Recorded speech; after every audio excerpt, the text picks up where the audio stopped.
Hey, what's going on there, everybody? This is Samuel Legge here representing Team JVS, here to give you guys another review straight from New York Film Festival 60. This is Park Chan-wook's new film. If you don't know who Park Chan-wook is, look up Old Boy, look up Sympathy for Mr. Vengeance, look up Thirst. He has a proclivity about like very visceral, violent, sensual at times, but what he was able to craft with this in Decision to Leave is a combination of a detective story and a romance. And it's literally fused together. Now, one of the things I'll always say about Park, his directing style is immaculate. Like, he makes some of the most amazing, if you look at Old Boy and just use certain scenes, like not even just the violent ones, but just the specific ones, he knows how to take a person and, put them in a position to make it look like something you've never seen before. And this movie is no different. The backdrop is you have Park Hae-il's character. He's the detective, and without spoiling anything, there's a murder. And he investigates this one person, Tang-wee's character, and basically he kind of believes that she knows more than she's letting on, but he's starting to be very enticed by her. Like, he's drawn to her.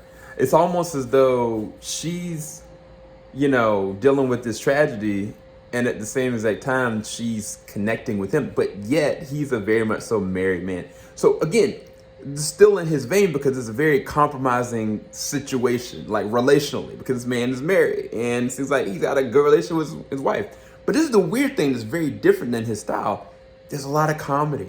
And I mean, not like just dark comedy, not just natural flowing comedy. Like, it's interesting because one of the characters is Korean, the other character is Chinese, and there's different moments where they're not connecting or understanding certain words and their expression behind it, and he uses that.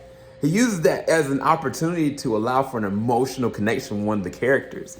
And not just that, like the casting, like Tang and Park, as far as their chemistry, it is insane. I don't think I've seen chemistry like that since, Leo and Kate, because the reality is that it's not as though they're just like in a relationship, but they are connected. You know what? This is another thing. So there's another show that I love, and I wish I would do reviews on it. Luther. If you know the character Alice, and Luther, they got a really complicated relationship. And they take that concept, and instead of it being like a serial killer, they just have a complex woman that is just enticed by this detective because he's dealing with insomnia, he's OCD, he's got this wholesome relationship, but then yet at the same time, he just doesn't fit anywhere.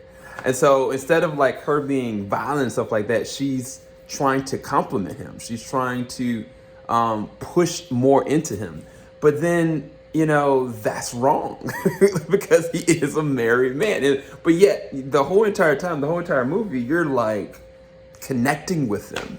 You're at times rooting for them. And then when he's dealing with the murder mystery stuff, and that's where it gets very fascinating. He has no issue when it comes to these murders and the things that he sees during the day.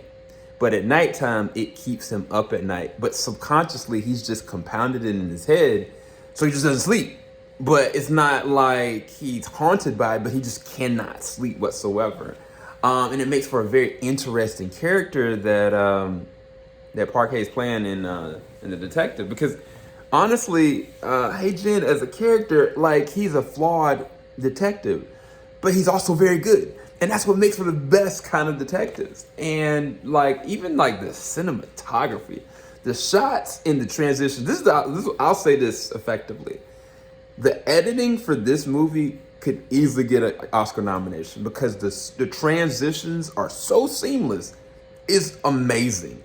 And it's literal cinema in the way that they take a scenario and through the focal lens of one of the characters, they're imagining how the scenario played out in real time, even though it happened in the past. I know that sounds so weird, but I'll give you a baseline scenario. So say Park's character is thinking about a murder.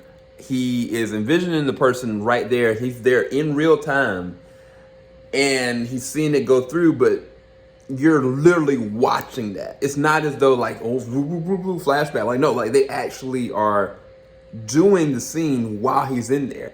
And that is not easy to do. That's not an easy transition. And yet they make it so seamless. It's insane. Score is beautiful. Score is beautiful. I mean, honestly, I don't really have any negatives about the movie. I mean, I was sad. I was laughing. I was like rooting for stuff that, I think the moment that I realized this movie was amazing is when I started to root for something that was not becoming. That was not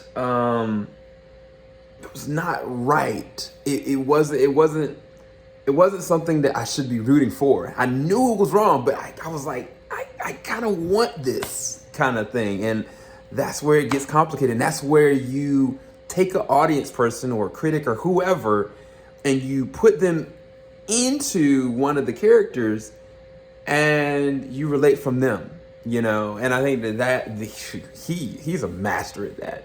I mean, when I think about like the movie Thirst, like when you think about really what's really going on, like it's just messed up.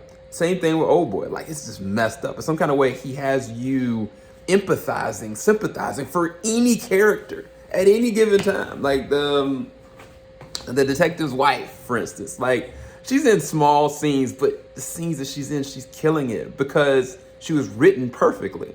All right, there's so many things and threads you don't know. But honestly, Tang Wei, as much as Park Hae-il did a great job, like Tang, she demolishes screens. Like the scenes that she's in, she's a perfectionist at her craft. That's the best way I can kind of put it. Like, she's so poignant. Like, if there's a moment where emotion needs to be there, or if there's a moment where she needs to be cheeky, if there's a moment she needs to be angry, like, she just, every time, like, it is ridiculous. I'm curious to see what this looks like as far as Oscar season. I think it definitely is worth being nominated as a foreign film, but I think editing could easily get a nomination. Possibly some acting nominations. Definitely the directing, A+. This is easily a 9 or a 10 out of 10. I mean, I'm just gonna give it a 10. It's crazy because I've seen 2 foreign films in the past 2 months I thought were just near perfect. And one was Broker. This other one, which of course is Decision to Leave, is near perfect as well. I've got some more things I'm gonna be reviewing very soon. The next one coming up is gonna be a very interesting one. I'm talking about Bones and all. So you don't wanna miss that. So make sure you hit the post notification button. Make sure you like, subscribe, hit the bell button. Thank you guys so much. I appreciate you guys. Oh, and I will be posting up our red carpet for this movie, Decision to Leave, from TIFF, as well as I'm also going to be posting up our coverage while at New York Film Festival 60 that I was able to go and see as part of the Q&A tonight. I'll talk to you guys soon. Make sure you like, subscribe, hit the bell button. Peace, guys.